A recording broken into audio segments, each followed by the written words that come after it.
In today's video, I'm going to teach you how to reconcile a bank account in QuickBooks Online. Whether you're new to accounting software or just need a refresher, this process is crucial for ensuring your financial records align with your bank statements. Let's dive right in. First things first.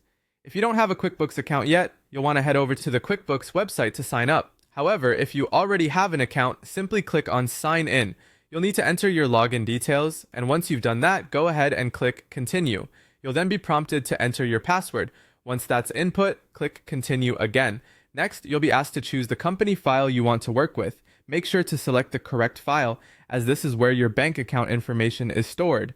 Now navigate to the main dashboard.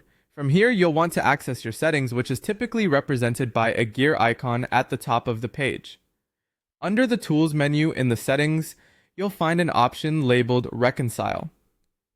Click on this to begin the reconciliation process. You'll now need to choose the bank account you want to reconcile.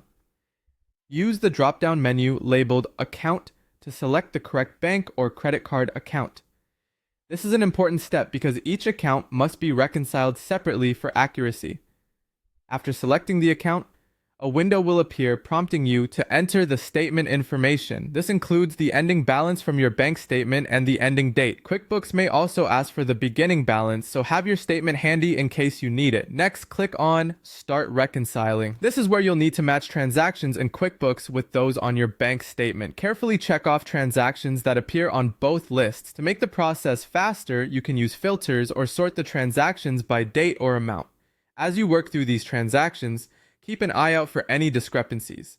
If QuickBooks shows a difference that's not zero, you may have missing or duplicate transactions.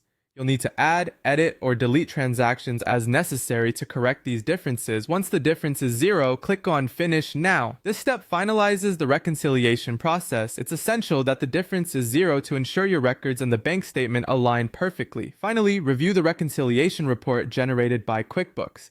This report provides a detailed account of the reconciliation process and should be saved or printed for your records.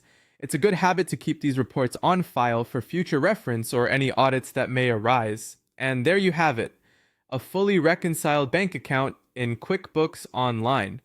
Following these steps will help you maintain accurate financial records and ensure that your business's financial position is accurately represented. Thank you for watching, and I hope this guide has been helpful.